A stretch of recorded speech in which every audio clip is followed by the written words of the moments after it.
First step, year 7, you have to mark halfway across your box. So starting with the width, which is 4.75 centimetres, and you join those two lines together. So first make your marks, then join together with a straight ruler.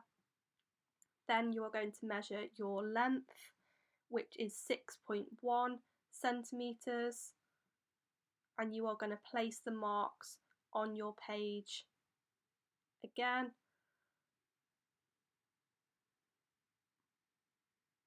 And you are going to join those up with a nice straight line. You are going to repeat that on your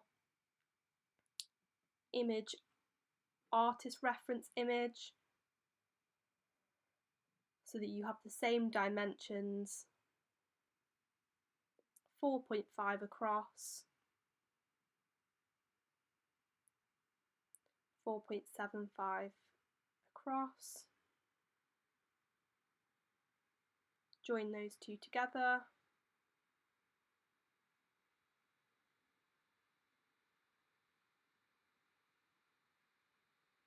And then the length, which is 6.1 centimetres.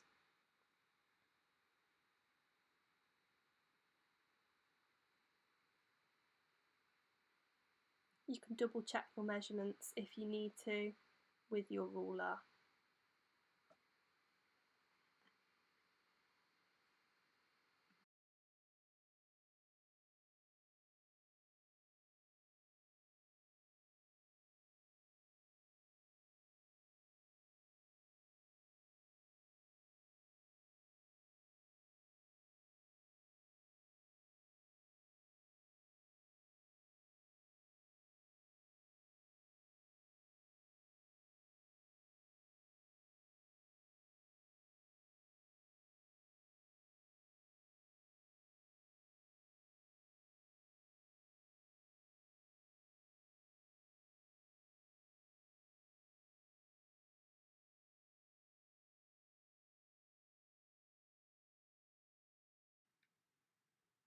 You need to work from box to box. So first start with the left hand top box and start to put in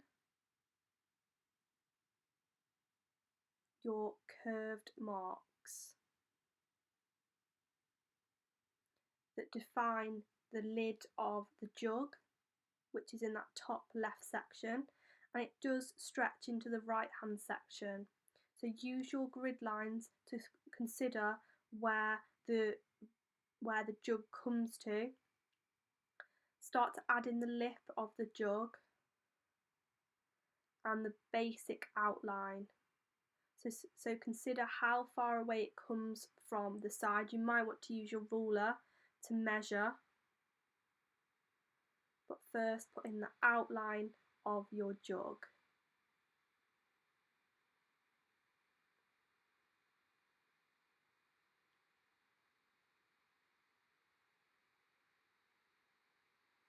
Consider the curved form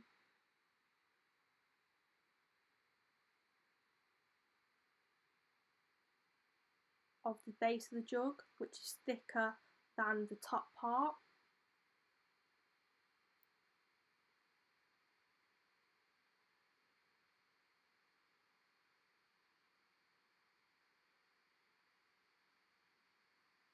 And you want that rounded curved shape coming into that bottom bit. So you're just drawing the outline.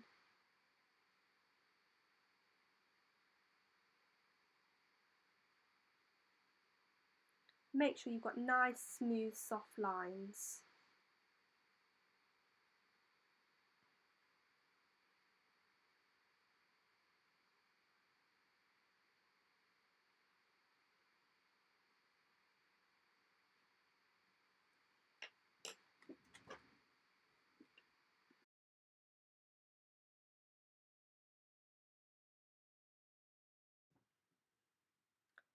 Use your ruler to measure how far the handle of the jug comes away from the right hand line of your box, so you know that that's where the handle is going to come to, and you can visually see from comparing it to the other image where the handle comes to, but again you might want to use your ruler from that middle line to mark exactly how far down the handle comes from the jug. And remember to add in that nice curved handle using nice curved lines. Remember to constantly reference your image that you're working from. And consider the thickness of your line needs to be consistent all the way around the handle. Next, mark where the curves of the jug are, those markings from when the top section of the jug meets the bottom section of the jug. You may need to use your ruler to rub out if you're not happy with the curve. And again, make sure your line is consistent and the shapes are nice and consistent, which means they're the same size all the way around.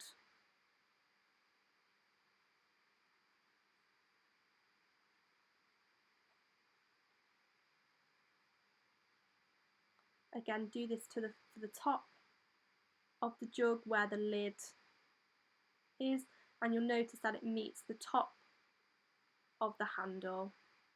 And again, make sure your lines are the same thickness.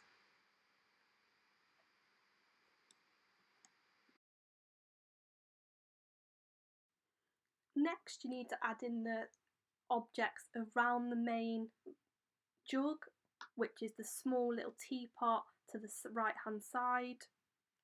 And again, you know that it's in the bottom right hand section of your grid, and it comes about halfway up. And you just need to do the same kind of shape that you've just done for the top of the jug. It's pretty identical. Make sure this doesn't come above halfway between that box. So notice how it's just below the handle of the jug.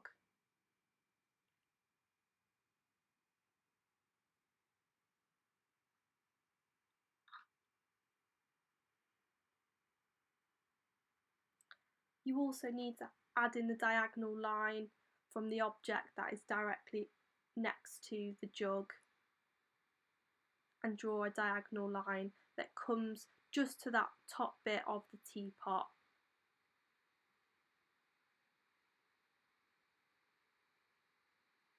Make sure you're using a ruler for nice straight lines. And then the next step is to just add in the lines that you can see. So there's a line in between that object on the right hand side. There are also lines that just mark in the background where the changes of colour are. So you're just adding in lines that show where the colours change in the background. They're just simple marks. You don't need to necessarily use a ruler for these either.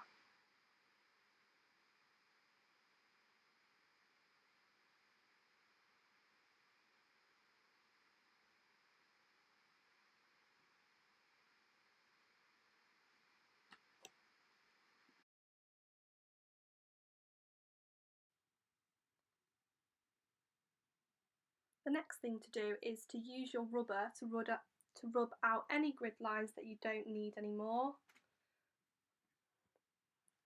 These are for measurement purposes only, and it's going to help you see your outline more clearly if you rub out those grid lines, but try not to rub out any of the shapes that you've made. So use the edge of the rubber, so you're just rubbing out the bit that you need to rub out.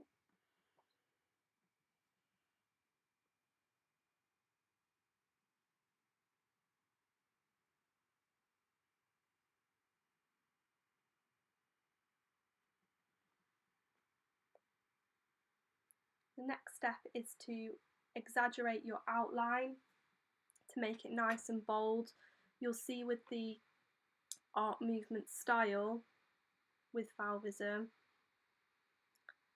that there's bold outlines just similar to pop art. So you need to thicken those lines, make sure they're nice and smooth and controlled, and you need to thicken all the lines of your outline.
The next step is to start adding in your light tone.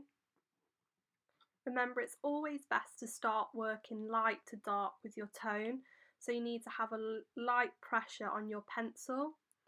Make sure your pencil is nice and sharp for this.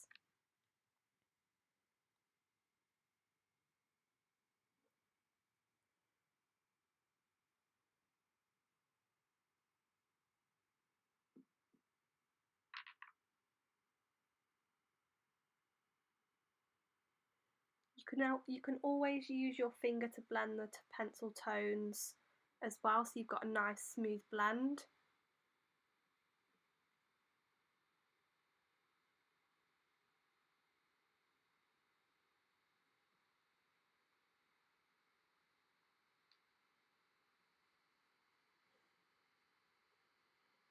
Make sure you use a nice, smooth, consistent line, and also consider your direction of line as well. You want your pencil line to go in the same direction so that you've not got a variety of marks. You can always work from the corner and blend in if you need to as well. That's how I like to work sometimes. Make sure you've got a nice light pressure on your pencil because you want to build up those darker tones.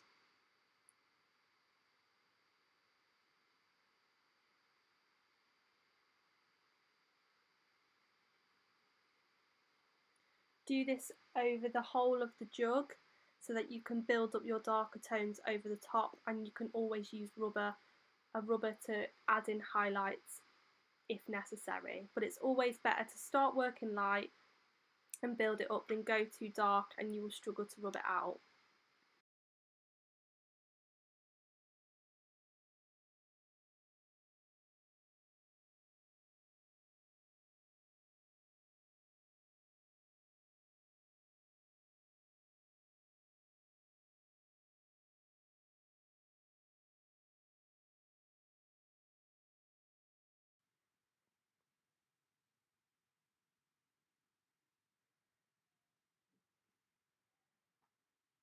The next step is to start adding your mid-tones. So for these sections you need to make sure you're adding in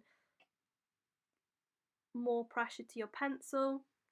You might want to mark out where the darker areas are on your image.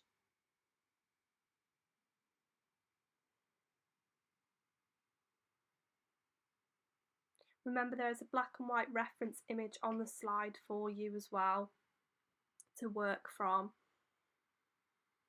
So again, consider the direction of your line. You need to add in more pressure and consider your darker tones.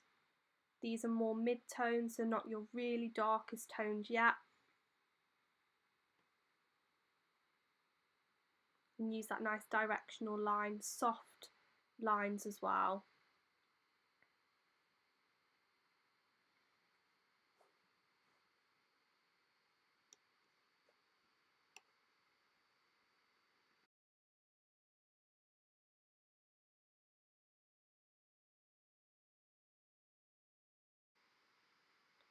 Then you need to move on to your darker tones, so where the bold outlines are, and you can see that kind of shadow, darker areas on the jug.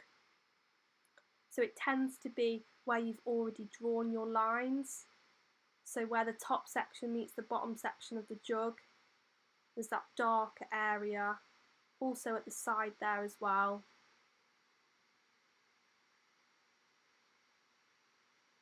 So more pressure on your pencil this time.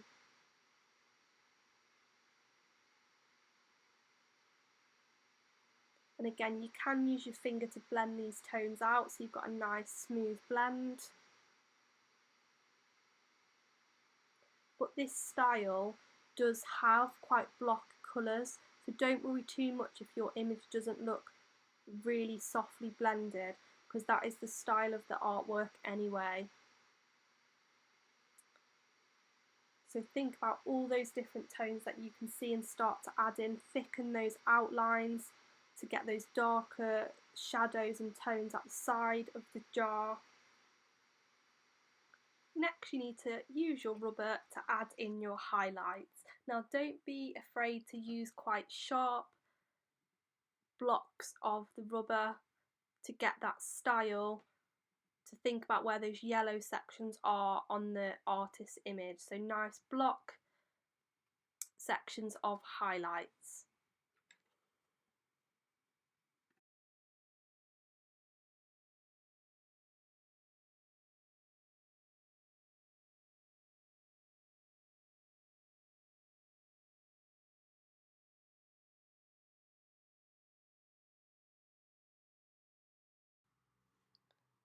The next step is to work the same way into the background, so starting off with your lightest tones first as a background base colour, and you can always add in the shadows, mid and dark tones over the top once you've got a base tone in the background.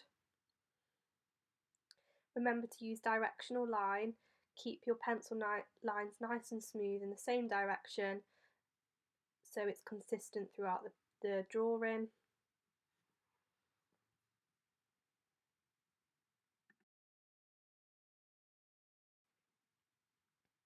When you're starting to add in the mid-tones to the background, you need to consider how you can use cross-hatching, so layering lines in different directions and releasing the pressure so you get a nice gradual blend into the background.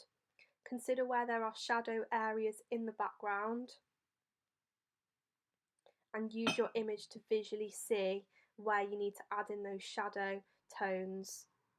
So for this you will need to press hard on your pencil, but again keep your lines consistent and smooth and use cross hatching in different directions to create that nice faded tone.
Repeat the process on the objects in the background.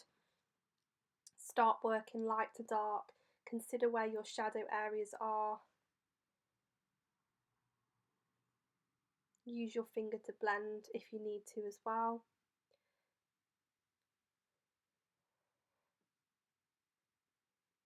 Consider the form of the shapes as well, so think about your direction of line and contouring the shapes of the objects.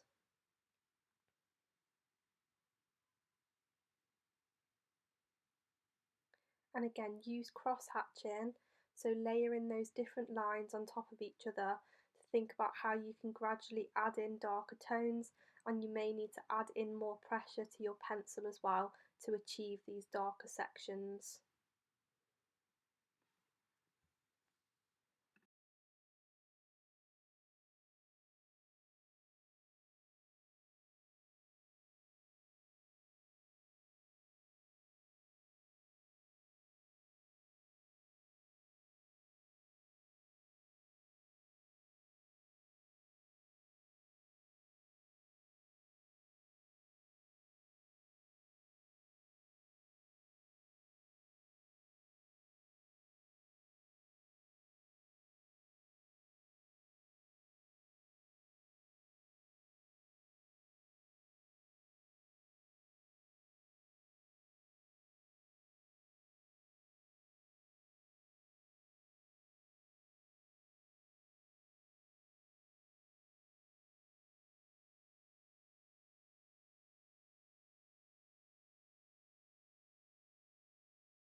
Once you are happy with your tones and you feel like you have achieved the correct tones, use a rubber to add in highlights and pick out the sharp contrasts of colour that you can see in the image, and do this visually using your rubber to pick out the highlights, so the areas on the original image that are the yellow brighter sections.